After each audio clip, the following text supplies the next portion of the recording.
age of 5. In effect, 50% of human learning is over by the age of 10. This is why I say that early years is more important than your middle school and your senior school and even college.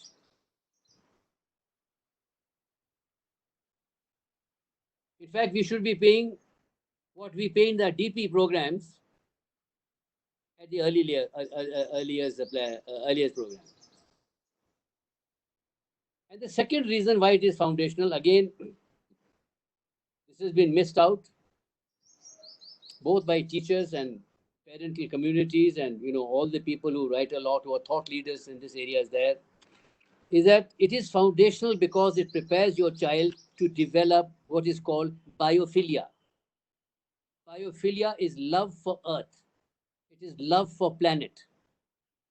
And this is a genetic affinity which children have, which human beings have, because our origin is from a water molecule. After the Big Bang, what we are today, we started our evolutionary journey from a water molecule and what we are today. And we are continuing to evolve. We are born in nature. We are evolving through nature. We are a part of nature. We are not apart from nature. Therefore, it is essential for a child's well being and readiness to take on the big threat, the big wolf, climate collapse, which is already there. The present pandemic is going to be chicken feed. The vaccines will come in a couple of months, the drugs will come, and the show is over. But climate collapse will continue for 100 years. If the global temperatures do not, if they cross 2 degrees Celsius, the situation is irretrievable. And we, our great grandchildren, will be paying a price because of our stupidity. So if we have to prepare our children for a post-corona world, where the bigger threat, the bigger existential crisis, we have to reconnect children with nature. Ladies and gentlemen, nature is the alpha and omega of life. It gives us oxygen, water, food, air. Our survival depends on that. And let me tell you, there is no vaccine for that. The only vaccine is innovation. Innovation is the only vaccine for COVID 19 and for climate collapse and for a VUCA plus world. Therefore, if we miss out this phase of education, both online and offline, we are putting our children to risk. And we have nobody to blame in the world except ourselves. And I think this is something which I would like all parents and teachers to take note of. Because we are knowingly and consciously knowing that we are doing something wrong. That is unexplainable. If we did something by mistake, I can understand.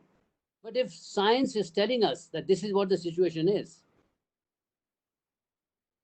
pandemics, climate collapse is all about chemistry, physics, and biology. It's about science. Science is telling us the writing is clear on the wall. And if we yet decide to ignore it, you can ignore it if you want, but we can't allow our children to have it ignored. So I feel this is something very important. And this is why I feel that the second very important follow-up for this is the insights which we have gathered from Corona, online education during Corona. And these insights are very important for everybody, including the teachers, including parents and students. Because this has not been documented. Online education for 2 to 5 years old has never been done in the world. And I must say that our teachers reinvented themselves very quickly, took the job in delivering this online program at Chennai and all the other learning centers over there. Big kudos to them. And I think they truly deserve the label of being Corona warriors. And more of that a little later.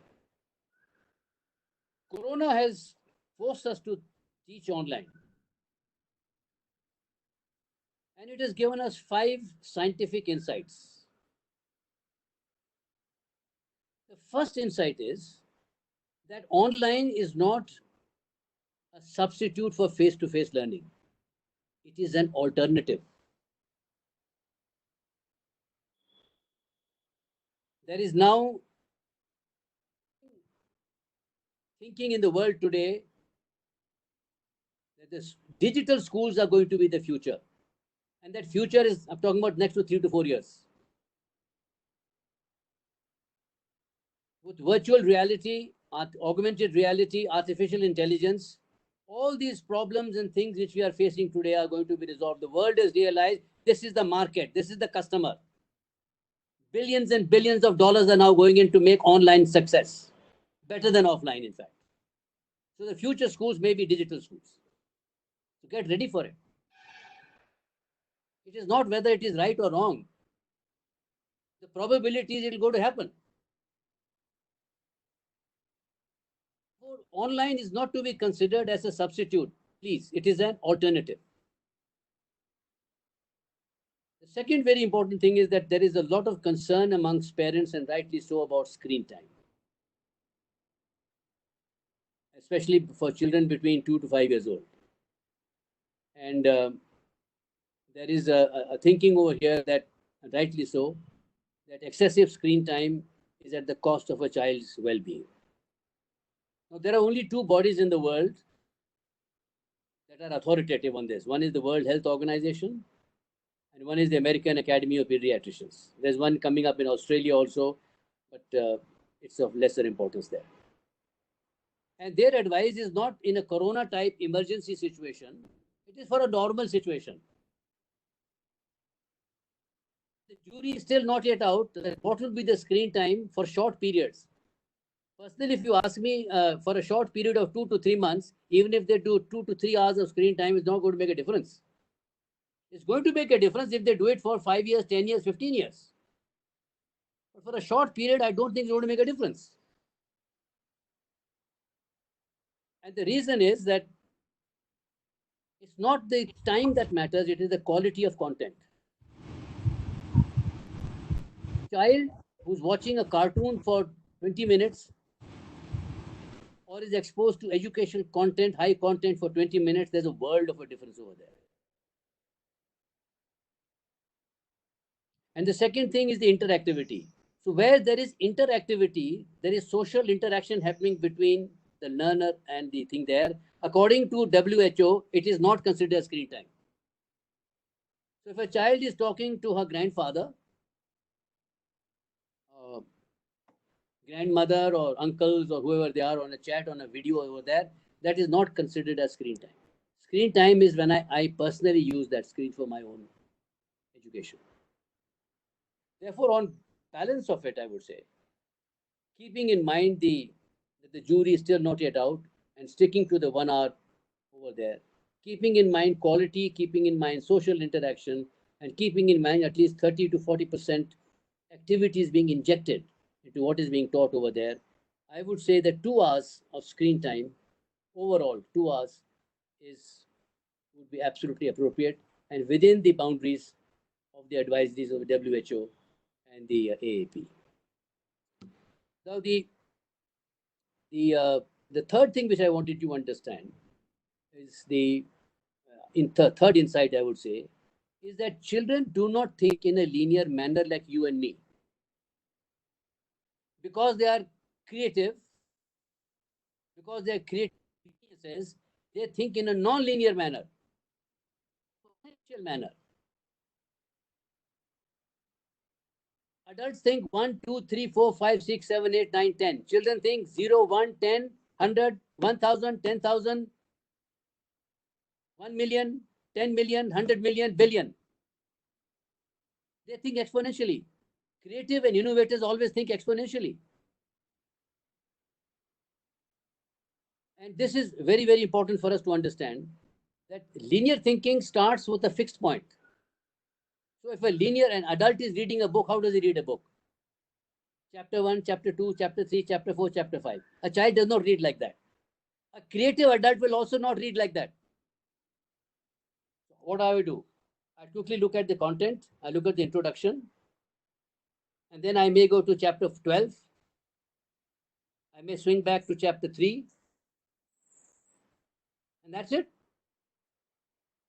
Adult who is struggling in a linear manner will keep on going from one lesson to another lesson. How do you teach over there?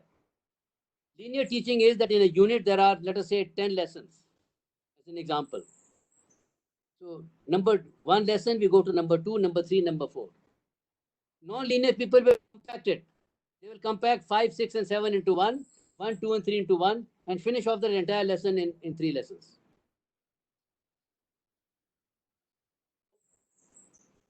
Linear thinking is A is equal to B, B is equal to C, and therefore A is equal to C. That is how you and I think. Children don't think like that. They have multiple starting points. You take a dog, a small dog for a walk, a puppy for a walk in the forest. The linear thinking man will leash that dog and will take that dog for a walk. The non-linear man will take the leash off and let the dog, puppy run around all over the countryside, explore the whole place over there, and finally meet up with the master when the master whistles at some point over there. So this non-linear thinking is required for creativity and decision making, especially when situation is uncertain and ambiguous, as it is now over here. And the fifth insight, ladies and gentlemen, is that we require blended learning. Blended learning has arrived and it is the future. Even if school was perfect, it was before Corona, blended learning must still happen because we need biliterate brains. I'm sure you're aware of the fact that the biggest invention in human history is how to read. Because there is no part in the brain which is assigned for reading. For speaking, yes. I can speak Tamil, but I may not be able to read Tamil. Therefore, reading is something very, very important. So we adults, before this media explosion took place, we have developed through our habit a track by reading textbooks, by reading paper. Children read plasma. Their medium is plasma. So they have a different track. The plasma track is different and the paper track is different. Ladies and gentlemen, we need both the tracks. We need a linear track to dig down and explore more. We need a non-linear track to search and find information and find where the targets are. So we need both. So we need to develop a biliterate brain. Now, children who are born plasma medium over there, they are developing their plasma track, their neuronal track, information highways over there very easily. They also need to develop this. And those who have developed the paper track, they need to develop the other track also. So we require biliterate brain. So these are the 5 big insights which online education as Indus has given to us, and I thought I'd share it with you. Now, I mentioned to you that children have a great advantage over adults. And the first advantage is creativity. In 1968, George Land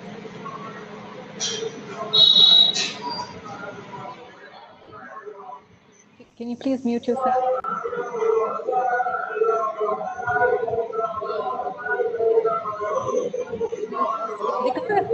Miss Vedika, can you please mute yourself? Sridevi, can you please mute her? Miss Vedika? Trying.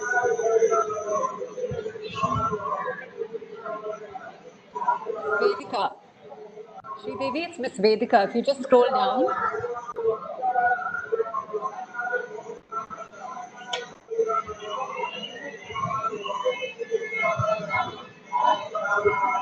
It's not. Vedika, can you please call up the parent? Yes, Mr. I'll just inform. is okay now? I don't think so. No, it's not Vedika.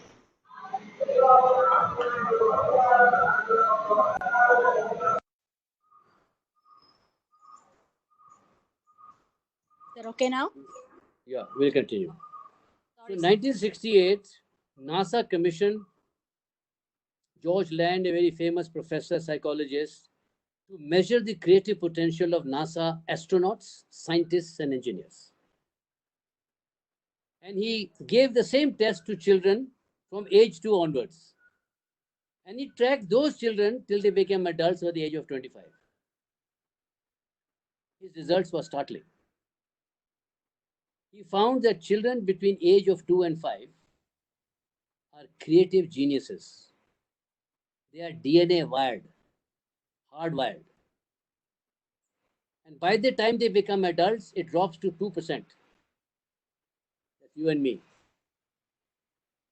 So the irony of this whole education journey of a child is that as adults, we go through with 98% capability, but with 2% output. It's like driving a 6-cylinder car in reverse in one gear, in the first gear. It's something like that. Illogical. And this is something very important for us to understand.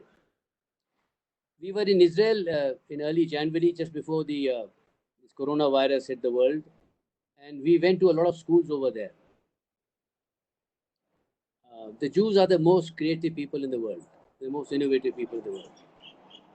Whether you look at the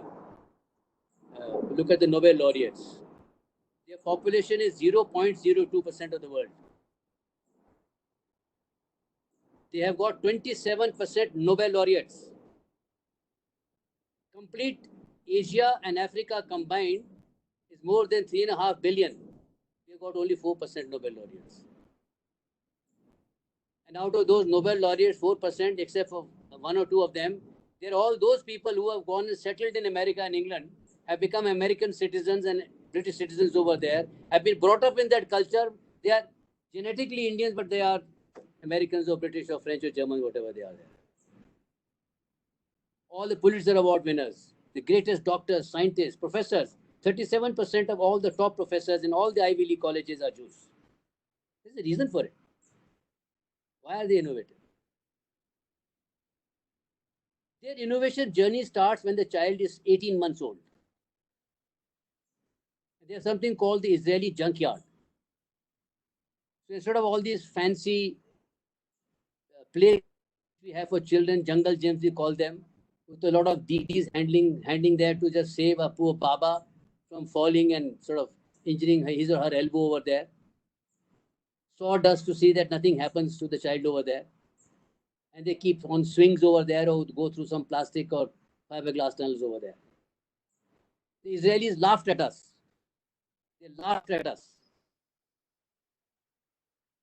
They have a junkyard with all disused cars, broken down tractors, electronics, home goods. That's their play field. That is outdoor play. So when we talk outdoor play, it is not just sitting outside and chit-chatting and playing around over there. They are given the opportunity to be creative, to be collaborative, and to be independent thinkers. That they do it without adult supervision. There is no adult supervising them. The same thing we saw in Finland. They got the best education system. The kids as young as 2 or 3 years old are out in the snow. It's snowing hard. -4, -5 degrees Celsius temperature. And they are play acting whatever task has been given to them there. And a teacher sitting about 100, 150 meters away is keeping a discreet eye just in case some accident takes place. Israelis don't even do that. Therefore, it's important for us to understand that we have to nurture this creativity. And this creativity, if you pull out children, if you don't put enough emphasis on this aspect over there, your child has got no hope in hell, heaven, or whatever to be successful in life. If the child does not grow up into an innovative person over there, there is no future for the child. She will have no political, economic potential. And she will be a millstone around your neck. And whatever money you may bequeath her, you will lose it overnight. That is the rate of acceleration that is happening today. Therefore, I come to the second part is moral imagination, children ethical. We had the opportunity to speak to the chairman of the Israeli Space Agency. They've already put people on the moon there, crafts on the moon. He's also the head of the National Committee on Artificial Intelligence and Entrepreneurship. And he said to us that one of the key reasons why entrepreneurs fail is because they lack ethics. They become very, very greedy. They take shortcuts. They cut corners. So it is not because of lack of funding or lack of innovation. It is lack of the ethical dimensions of the work they are doing. And therefore, I think if a child today is more ethical than all of us who are sitting here in this town hall meeting over there, we have to sustain that ethical dimension of that child. It is so important that we have pulled out the principle of Indus Pune as the chief philosophy officer of Indus. No school in the world, no university in the world has got a chief philosophy officer. She will be there to advise me and my behalf oversee that the ethical, that all that we teach on the campus, all that we do on the campus is ethical, both parents and children. Because parents are also part of the education system. They are partners in education.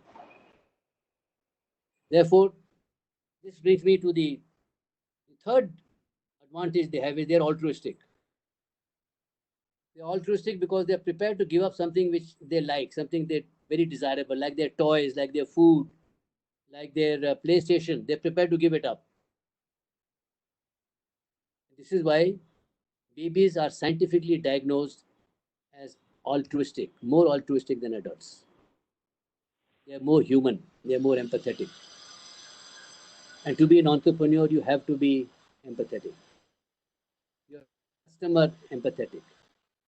And as they grow into adulthood, if this empathy is lacking, if this altruistic feeling which God has given them, the genes has given it to them, and if we go against this, the natural process, genetic process of a child, we are re-engineering children who will be unfit to survive in this post-corona world. I now come to brain development. As I said, that 100% brain development takes place by age of 25, but 90% brain development is over by age of 5. 0 to 5 is the critical window. If we miss this, we miss the bus. And the impact is, you're aware of the fact that the brain is plastic. With the right type of educational nurturing, right type of learning over there, the brain becomes more and more plastic. Therefore, as the neurons and the dendrites die, the dendrite connections become weak, and the sharing takes place in the neuronal connections over there. It was considered till some time back, till about 20, 30 years back, that by 30, 35, you reach your epitome. Today, you can carry on till 90 to 100 because the brain is plastic. It can be molded. And this is one of the reasons why people who are researching into Parkinson, into Alzheimer's, and into dementia have picked up this concept from early years education. And they're seeing how we can prevent loss of memory, even in old people, even at a later stage over there. So it is so vital and important for us to understand that brain development of the child will be affected if they miss out on early years education or if early years education is not done as it should be. And the last big advantage they have, which most professionals in early years pedagogy don't even talk about, don't even write about, is non-linear thinking. It is so important that there is an island, Guernsey Island in the British Channel, with a population of 65,000 people. There a huge experiment is being done as to how to make the complete population non-linear thinkers. You can go on the net and research it. It is so important it is over there. Because in times of uncertainty, as we are in now, and more uncertainty and ambiguity is going to be there, we cannot think always in a logical manner. We have to be exponential thinkers, and children are natural. So adult will want that my school should improve 10% better than last year. Businessmen will say my profit should be, at least quarterly profit should be 10% better than that. Children will say no, 100% hona chahiye. It should be 100%. And children will say, we don't want just 100% improvement. We want different improvement. We want you to do things in a different manner. So that is called the 10x thinking, quantum leap they take. Adults will say, how do we build an escalator in the shopping mall or in the school over there? Children will say, how do we build an escalator to the moon? Wow. That is non-linear thinking. All great innovators are non-linear thinkers. This is called out-of-the-box thinking. Out-of-the-box thinking is non-linear thinking. Therefore, it's very, very important for us to maintain this non-linear thinking in our classes over there. So keeping this in mind, all Indus early learning centers are going to do three things.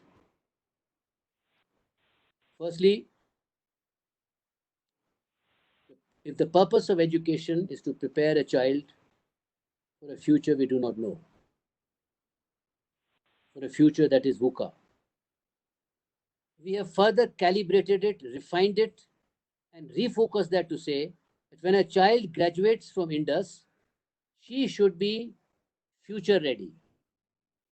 To be future ready is to be startup ready. So many things are happening in that. And one of the things that is happening is that we are setting up a startup school on an experimental basis in Bangalore from the next session onwards. Some selected children from grade 9 to 12 will not only do their MYP and their DP over there, but they'll also do the startup school, which may involve 4 to 6 hours every week. And they'll be mentored by the best brains in Bangalore, the venture capitalists, angel investors, entrepreneurs, people from Silicon Valley, the TIE, NASCOM, CII, Knowledge Park, etc., etc. For free. For free. Therefore, we have to begin this exercise at the Early Learning Center also. So we require child entrepreneurs.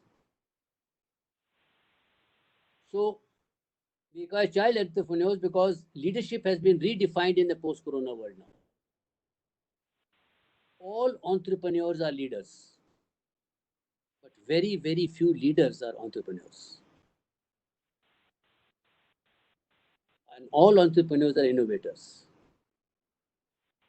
All entrepreneurs are risk takers. All entrepreneurs are non-linear thinkers. All entrepreneurs are team players.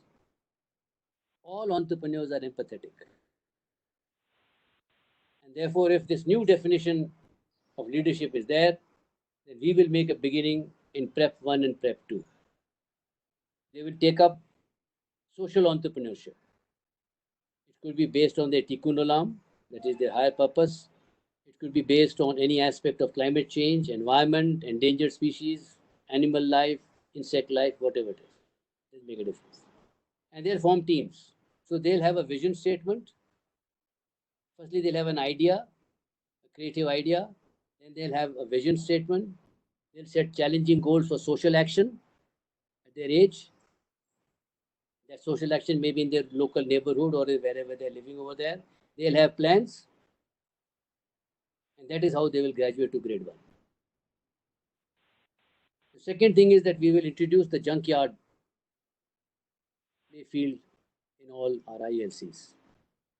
The only difference is going to be keeping in mind it's being done for the first time, and parents possibly would have reservations that something may happen to their darling child over there, though nothing is going to happen.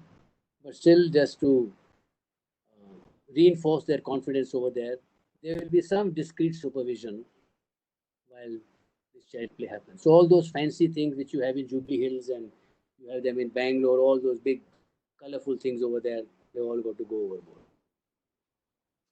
And the third very big thing which I feel schools the world over, and ILCs particularly the world over, the early learning centers, they must integrate the child with nature. This is a commandment. This is a pedagogy of commandment. They are disconnected at the moment. Their plasma life, their brick and mortar life, their urbanized life has completely alienated them from nature. So tomorrow when they become adults, And they have to deal with climate change. You and I will be dead by then. Or we'll be on our way to becoming dead. They are the people we're going to bequeath this horrible world of climate collapse. They'll have to deal with it. We have to prepare them. So to prepare them, we must integrate them with nature. Therefore, when we talk of outdoor play, we are talking of play in the nature play. How do you play in the nature? One is the junkyard concept, that is, how to play outside, outdoor play.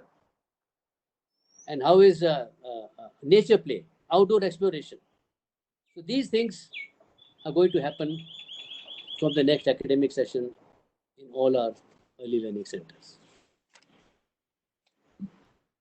I would like to also assure all the parents, when the school going to reopen, I don't have clairvoyance. I'm not an oracle.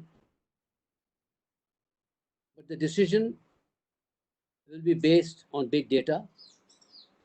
The decision will be taken by doctors, immunologists, and people like our Prime Minister and your Chief Minister there. It's a very sensitive area because it can completely U-turn the entire program. So they'll have to be very, very careful in taking the decision as to when children should return to school. But when they do take that decision, we have gone into a collaboration with Apollo Hospitals in Hyderabad, because they're all over India now. And we have worked together and we have come up with a back to school plan. And that back to school plan is to ensure in position protocols before the child enters the school or comes into the bus, then into the school and goes back. And what all safety protocols, health protocols, legal protocols, financial protocols, classroom protocols, this eventuality, this contingency over there have been worked out. And they, on our behalf, will supervise the implementation of these protocols. So that is the further assurance that parents have that whatever safety norms are going to be over there, they will be supervised by their doctors and their nurses. So this is another huge, big partnership we're having with Apollo there. So before I hand over to Nuvera to spell out the draft, we have worked out a draft and we are in the process of giving it finishing touches. And within a week or so, I hope it will be over and we'll share this document with all the parents over there. Suffice to say, the safest place for your child is going to be the Indus campus. Safer than your money in the Reserve Bank of India or your gold in Fort Knox. Safest place. It can't be safer there. Once lockdown lifts and your children are running amok all over in your area over there, they're at danger, they're at risk. They could put you to risk also. The safest place will be the Indus campus. And therefore, before I hand you over to Nuvera, I wanted to place on record our deep gratitude to Nuvera and to Lalita and her team over there for making the campus safe, for conducting the online program in a very reinventive and a most professional manner. And I would like to underscore the point that online is no child's play. It is more difficult than offline. Offline is linear. Online is linear. For a teacher who's all brought up in our life in a linear manner, for her to switch to a non-linear manner over there takes a lot of rub. And it's extremely difficult over there. So I would say that online training, any form, but more so for small children, is no child's play. So they have done a wonderful job, and I wish to congratulate her, Nuvera, and Lalita, and all the teachers who've been working with you over there on this great job that you have done over there. You are truly Corona warriors. You're truly Corona warriors. Over to Nuvera.